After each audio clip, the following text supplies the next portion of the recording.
Amigos invisibles, es arriesgado y se presta a discusión, ciertamente, tratar de decidir cuál es la más asombrosa y extraordinaria obra de arte que el hombre haya realizado en toda su historia.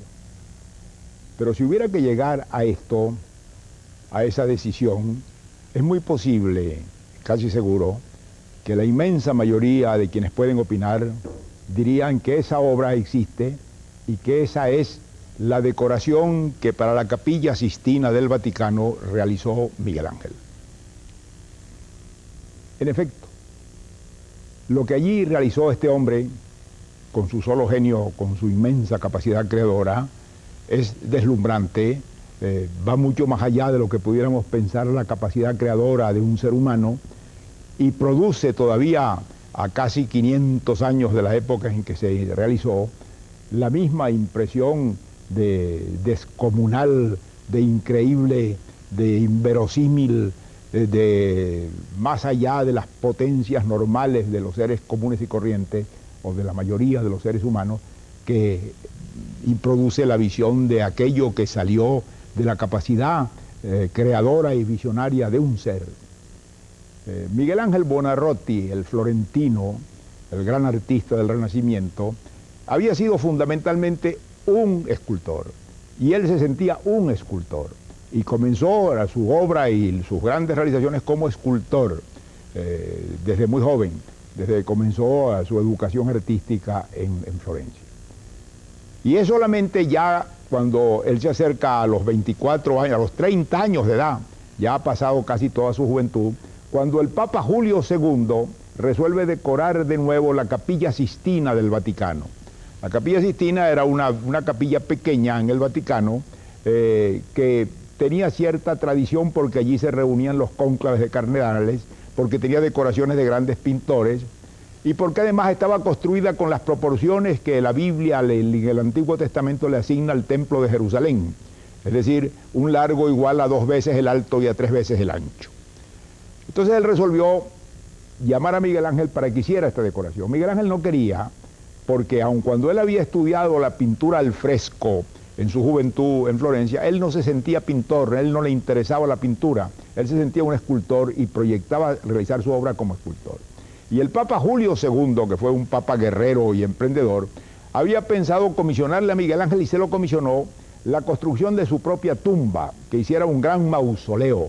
Y Miguel Ángel concibió una obra gigantesca que se iba a componer como de 40 estatuas de tamaño inmenso de mármol, que serían la tumba de Julio II. Esa obra le ocupó muchísimo tiempo, realizó parte de ella, no la completó nunca, pero fue siempre una especie de leitmotiv que tuvo alrededor de su vida. Pero es de pronto Julio II mismo quien resuelve que esa capilla la decore Miguel Ángel. Sobre todo la bóveda, el techo de la Sistina. Y Miguel Ángel finalmente acepta, no de muy buena gana, hay cartas de él en que dice que ese no es su arte, que él es un escultor, y en efecto él era un escultor y un arquitecto. Pero acepta finalmente, y el año de 1504 comienza esa gigantesca, esa titánica obra. Era una superficie inmensa, toda la bóveda, en una situación muy difícil de pintar, porque tenía que pintar sobre unos inmensos andamios en posiciones muy difíciles que le afectaron su salud, cayéndole la pintura encima, porque también esto es importante decirlo, toda esa decoración está hecha en lo que se llama pintura al fresco. La pintura al fresco era una técnica muy especial que se desarrolló desde muy antiguo, lo conocieron los romanos, pero que estuvo muy en boga en el Renacimiento.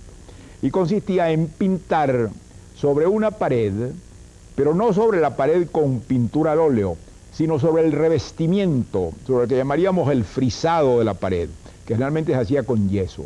Y entonces sobre esa mezcla fresca, por eso se llama al fresco, antes de que secara y fraguara, con colores al agua, no colores al óleo, se pintaba.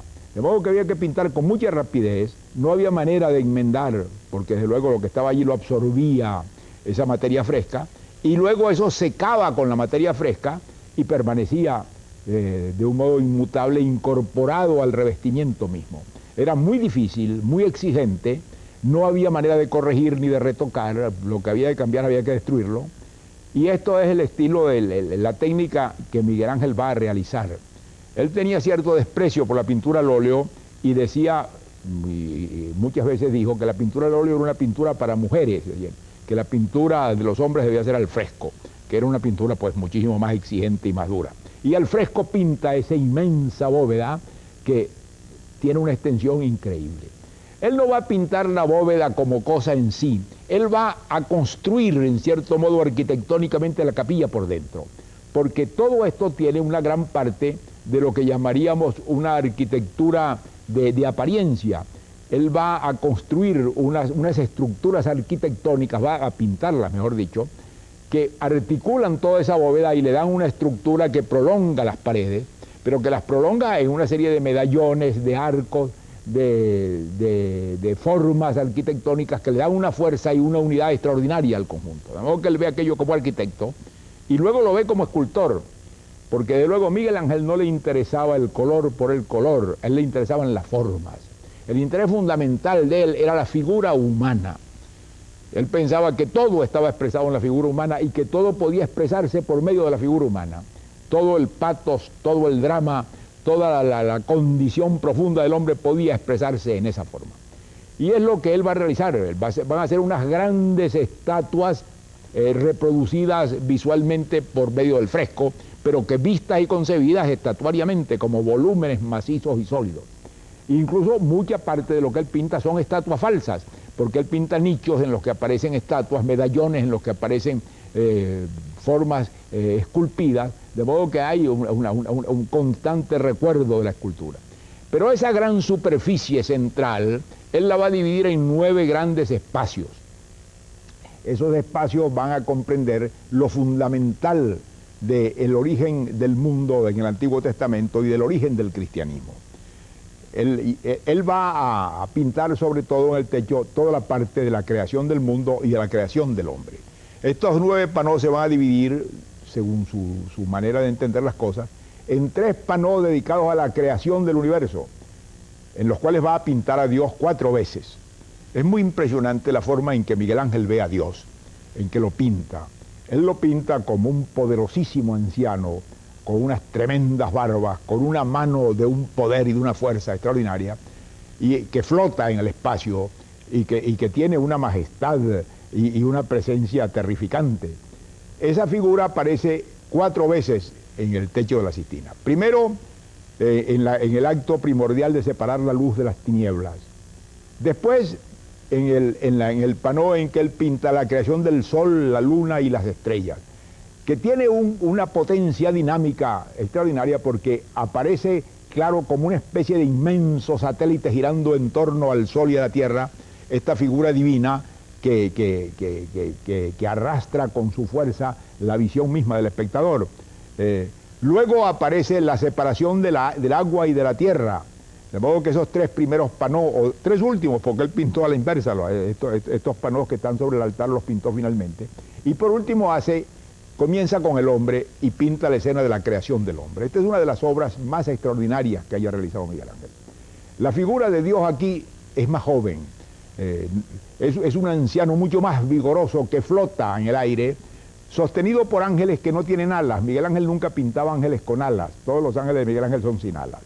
Entonces está rodeado de unos ángeles y de unos espíritus que lo rodean y lo sostienen en el aire o lo acompañan, y él flota, y frente a él, en un pedazo de tierra aislado, está la figura de Adán, la figura del primer hombre. Es una figura tirada en tierra, soñolienta, da la impresión de una figura sin voluntad, sin visión, una figura de pura carne, y estira la mano, esa figura divina y todopoderosa que flota el espacio para insuflarle el alma, para insuflarle el espíritu, y se lo insufla tocándolo con el dedo, y hay un momento en que los 2 extremos de las manos se acercan y están a punto de tocarse y parece que una chispa eléctrica fuera a estallar entre esos 2 dedos. Es de una potencia y de una visión tan sobrecogedora que es inolvidable como solución del problema. De allí en adelante sigue con la figura ya de Adán, se entra a la etapa pues que pudiéramos llamar adamita, en que aparece el hombre. Entonces sigue con la creación de Eva, salida de la costilla de Adán, y luego con la gran escena de la caída del hombre, cuando Adán y Eva pecan y son expulsados del paraíso. que es un panó bellísimo, en que en el centro está el árbol de la ciencia del bien y del mal, con la serpiente arrollada como una especie de poderosa columna salomónica. A un lado está el momento en que ellos van a comer de la fruta, que es una escena tierna en que están las dos figuras cerca, y luego a la derecha están las dos figuras cuando son expulsadas por el ángel del paraíso, que ya es la escena de horror en que el hombre ha entrado en la etapa de la caída. Y luego, a partir de esta escena, pues completa la etapa adánica, la creación de Adán, la creación de Eva y la expulsión del paraíso. Entran tres panos con la historia de Noé, que son igualmente de una extraordinaria belleza y en los cuales sobresale, sobre todo por el vigor de la composición, por la simplicidad con que él pone las figuras unas con otras y el dramatismo que le da, el diluvio universal.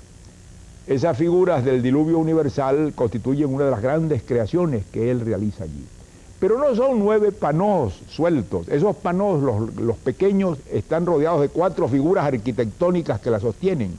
Y luego en los nichos falsos que él pinta, aparecen todos los profetas y todas las sibilas de la antigüedad que predijeron la venida de Cristo. De modo que es como un inmenso coro de voces antiguas que está anunciando la venida del Mesías, la venida del Salvador, y que resuena alrededor de la capilla en todo momento.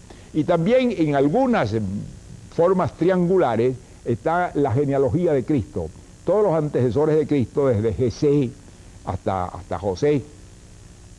De modo que esta inmensa obra la realiza este hombre a los 30 y tantos años de edad, en 4 años de trabajo continuo, con gran esfuerzo y sacrificio, con una voluntad extrema y prácticamente él solo, porque tenía ayudantes, pero eran ayudantes sobre todo para la parte material, es decir, para preparar los colores, para preparar la mezcla fresca donde él iba a pintar, para ayudarlo en esa parte material del esfuerzo. Pero quien hacía los cartones y quien pintaba sobre la materia era Miguel Ángel.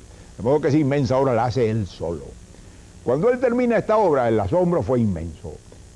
Todos los que lo vieron quedaron sobrecogidos del poderío de aquella obra, de aquella creación increíble de un solo hombre. Pero claro, Miguel Ángel no estaba satisfecho porque él no creía que su obra era una obra de pintor y él lo que quería era realizar su gran obra de escultor. Y sobre todo tenía el compromiso de ese monumento gigantesco que él iba a realizar como la tumba de Julio II, y que uno se imagina perfectamente que hubiera sido una especie de capilla sistina de piedra, porque en gran parte la concepción arquitectónica y escultórica de la Sistina es simplemente la transmutación a otro medio de la visión que él debía tener de lo que iba a ser el inmenso mausoleo de Julio II, que no realizó nunca sino parcialmente en algunas grandes estatuas como la famosa estatua de Moisés. Después que él termina el año de 1512 la pintura de la Sistina, él se marcha de Roma y se dedica a otras cosas, y va a pasar mucho tiempo hasta que viene un papa que se llama Clemente VII, que era un papa de la familia de los Medici, y que vuelve a llamar a Miguel Ángel, y lo quiere encargar de dirigir toda la parte arquitectónica de la reconstrucción del Vaticano que está realizando y de San Pedro, y además una especie de director general de Bellas Artes del Vaticano, y para que complete la Capilla Sistina. Esto no se puede realizar porque Clemente VII muere, pero el papa que lo sucede, que es Paulo III, tenía la idea de que había que completar toda esa pintura, esa decoración de Miguel Ángel de la Capilla Sistina, y que esa decoración debía hacerse en la pared del fondo, la que está detrás del altar. Esa pared estaba decorada, estaba pintada por grandes pintores del 480 con escenas del nacimiento de Cristo y el nacimiento de Moisés, pues en el afán pues de acercar el Antiguo y el Nuevo Testamento como una unidad. Pero había que borrarlas, desde luego, si se iba a realizar esa obra. Miguel Ángel resistió igualmente mucho a ese encargo y no quería realizarlo. Ya era un hombre de más de 60 años cuando lo vuelven a llamar, hasta que por fin en el año de 1536 él accede a pintar, ya no es una bóveda, sino un muro, un inmenso muro, que es el muro de fondo de la Capilla Sistina. Y entonces escoge como tema el juicio final. Así como toda la bóveda de la Sistina es la creación del mundo y la creación del hombre, y la primera caída, y el nuevo pacto que surge en torno de Noé, él va a pintar entonces el fin del mundo, el fin del hombre, el fin de la humanidad. Y concibe ese inmenso fresco en que está todo ese mundo de grandes figuras que es el juicio final. Lo concibe de un modo muy poderoso, a base de inmensas figuras humanas desnudas, todos están desnudos. Y en el centro, presidiendo, está una figura de Cristo, que es un Cristo atlético, un Cristo sin barba, un Cristo muy griego, muy clásico de la antigüedad y muy poco acorde con la iconografía cristiana que predominaba en el Renacimiento. Y lo pone en el centro de una figura no solamente atlética y poderosa, sino amenazante, con un brazo derecho que parece amenazar. Esa figura está rodeada por todas las grandes creadores del cristianismo. Ahí están Pedro, está Pablo, están los grandes profetas, están los grandes apóstoles, están todas las figuras pues, que acompañaron a la creación del cristianismo y que lo definieron. Y Cristo en el medio con su madre, la Virgen, en una figura recogida y un poco que está allí en una actitud pasiva, contemplando aquella terrible escena. Y entre las figuras que lo rodean, hay una figura muy particular que está debajo de la figura de Cristo, que es la imagen de San Bartolomé. Decía que había muerto en el martirio despellejado, le habían arrebatado el pellejo. Y lo pinta como un anciano poderoso, sentado, que tiene su propia piel en la mano, el pellejo que le quitaron. Pero esa piel no es solamente una piel cualquiera. La cara de esa piel, que es una cara deformada, caricatural y dolorosa, es el autorretrato de Miguel Ángel. Miguel Ángel se autorretrató allí ya viejo, con un retrato lleno de dolor, lleno de lo que debía ser su sentimiento en aquel momento, una cara dolorosa, triste, grotesca, en que él se pinta a sí mismo, aquel inmenso creador de belleza, como un ser feo y contrahecho que lo era en realidad. Este autorretrato es el único gesto de presencia suya en toda esa inmensa creación. Y lo hace en esa forma caricatural y despectiva, como el rostro deformado del pellejo de San Bartolomé.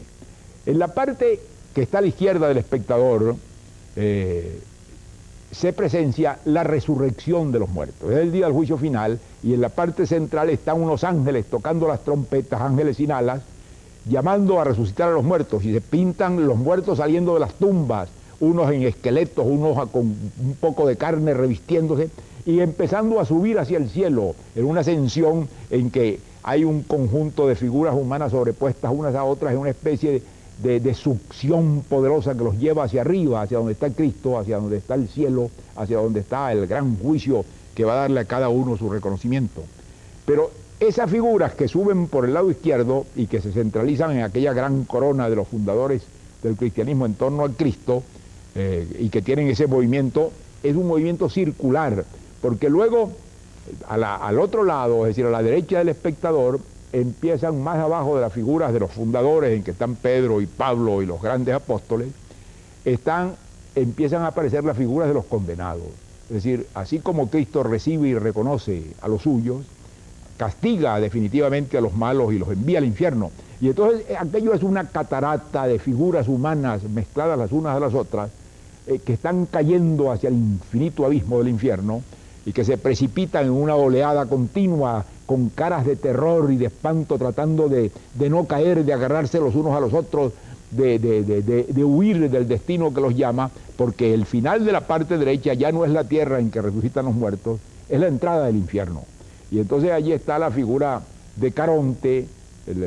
Hay que pensar que Miguel Ángel está lleno de ideas del Renacimiento y de ideas neoclásicas, y también de mucha visión del Dante, porque él ha leído el Dante para toda esta reconstrucción del otro mundo. Y esas figuras que están abajo están presididas por el gran juez del infierno, según la mitología antigua, que era Minos. Allí aparece Minos recibiendo las almas de los réprobos y de los que van a sufrir el castigo eterno, y toda esta gente tiene un aspecto de horror y de angustia inenarrable entre la figura poderosa de Caronte en su barca, que tiene un remo en la mano con la que parece amenazar a aquellos espíritus aterrados, y la figura de Minos, del gran juez infernal, que va a asignarle a cada uno su castigo eterno. Todo esto, claro, conforma un movimiento circular, una especie de gran vórtice, un movimiento casi de astros, ¿verdad?, que giran en torno a aquella figura central de Cristo. Y eso da un poder de expresión y de fuerza extraordinaria a ese conjunto. Este no es un cuadro que representa ningún espacio determinado, no hay espacio. Prácticamente hay muy poco color. Con el tiempo, claro, el juicio final se ha oscurecido y hoy en día es un cuadro muy sombrío, con una luz azuluzca en el fondo, pero que tiene muy poco contraste de color, y contrasta precisamente con esa aglomeración de figuras en un espacio indeterminado, que no es lo que él había hecho en la bóveda, en que había pintado de una manera más tradicional. Esto es una visión. Él lo que está pintando es la visión de lo sobrenatural, y una visión que al mismo tiempo es terrible. Es la visión del destino del hombre. El hombre está condenado, el hombre está viviendo transitoriamente y va a afrontar un juicio final definitivo y la condenación eterna. Y hay un juez implacable que es Cristo mismo, pero que no es el Cristo paternal, no es ni siquiera ese Dios de grandes barbas, ese Jehová que él ha pintado en los cuadros 24 años antes de los cuadros de la bóveda. Este es un Cristo atlético, un Cristo amenazante, un Cristo con un brazo alzado que parece condenar y amenazar con una fuerza infinita, lleno de fuerza, lleno de decisión, que tiene muy poco de esa visión del Evangelio, del Cristo amable, del Cristo dulce, del Cristo apacible, sino de una terribilidad, como decían los hombres de la época de Miguel Ángel, que lo encarna. Esta obra la termina Miguel Ángel, también le toma 4 años y pico hacerla, y la termina el año de 1541. Fue cuando se abrió al público la Capilla Sixtina, y las gentes que entraron sufrieron una impresión inolvidable. Iban muchedumbres de romanos, de gentes de la iglesia, de príncipes, de grandes señores y de pueblo, y la gente caía de rodillas ante el horror de aquella visión que les anunciaba el peligro de que tenían que afrontar del juicio final y de la inexorable hora de rendir cuenta. Y esa impresión de grandeza sobrecogedora se completa con la otra visión mucho más serena de la bóveda. De modo que con estas dos cosas Miguel Ángel completa esa obra gigantesca e incomparable. Nadie ha creado una obra de esa magnitud, de esa unidad, de esa grandeza, de esa ambición de expresión que él logra poner allí. Y eso a pesar de que él continuamente protestaba de que él no era pintor, de que la pintura no era su medio, y que él lo que quería realizar su grande obra de escultor, que fue también inmensa obra. Porque este hombre fue no solamente el hombre que creó la más grande obra pictórica que la humanidad tiene, sino es uno de los más grandes escultores, si no el más grande que la historia ha conocido, y fue un gran arquitecto, porque diseñó no solamente la bóveda de la Basílica de San Pedro, sino muchísimos edificios bellísimos que hoy existen y plazas, y encima de eso fue un gran poeta, porque todo esto escribía él poesía en la que expresaba lo que intentaba también expresar en su obra plástica. Veo que esta es una figura grandiosa y casi única, sobrehumana en todos sentidos, tan sobrehumana como esas figuras que pintó en la Sistina, que están en una escala más allá de lo que los hombres somos, pero que él lo encarnó en vida, en una vida que fue dolorosa, que fue larga, porque Miguel Ángel murió de 89 años, y que fue una vida de creación incomparable, que a los hombres nos hace pensar que hay una grandeza extraordinaria en nuestra propia condición, que se ha logrado manifestar algunas veces en algunos seres privilegiados como Miguel Ángel. Muchas gracias y hasta la próxima.